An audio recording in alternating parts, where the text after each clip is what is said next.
எதை குறிச்சு கலங்காதீங்க. யோசேப்புடைய வாழ்க்கையில் நடந்தது போல பொறாமை கூட்டங்கள் இருக்கத்தான் செய்யும். நீங்க வளர்ச்சி எந்த ஒரு மனுஷனுக்கும் பிடிக்காது. ஒரு கூட்டங்கள் பொறாமையோடு தான் சுத்தி கொண்டு இருக்கு. இவன் எப்ப சறுக்கி கீழே உழுவான். ஆனா ஆண்டவர் சொல்றாரு, என் கால்கள் சறுக்கும் பொழுது உடைய கிருபை என்னை தாங்குகிறது. அவருடைய நம்ம சறுக்கிறோம், மனிதன் எப்படா என் சறுக்கி கீழே உழுவான், கைத்தட்டி சிரிக்கலாம், பரியாசம் பண்ணலாம், மனுஷர்கள் சுத்தி கொண்டே இருப்பார்கள் கர்த்தருடைய பிள்ளைகளே. ஆனால் கால்கள் சறுக்குகிற வேளைகளே அவருடைய கிருபை நம்மளை தாங்கும் என்று வேதவசனம் சொல்லுகிறது. எங்களுடைய ஊழிய வாழ்க்கையிலேயும் கர்த்தரின் நாள் வரைக்கும் எங்களை தாங்கி கொண்டிருக்கிறார்.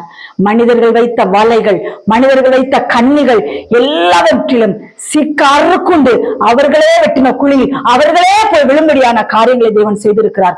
அதனால எவன் உங்களுக்கு குழி வெட்டுறானோ அந்த குழிக்குள்ள அவனே போய் விழுவான். நீங்க சோர்ந்து போகாதீங்க, உற்சாகமா எழும்பி வாருங்கள். கர்த்தருக்காக எதையால செய்துட்டு செத்து போகணுங்கிற ஒரு முடிவோட எழும்பி வாருங்கள். பாக்கி உள்ளதை கர்த்தர் பார்த்துக் கொள்வார். கர்த்தருடைய பிள்ளைகளே,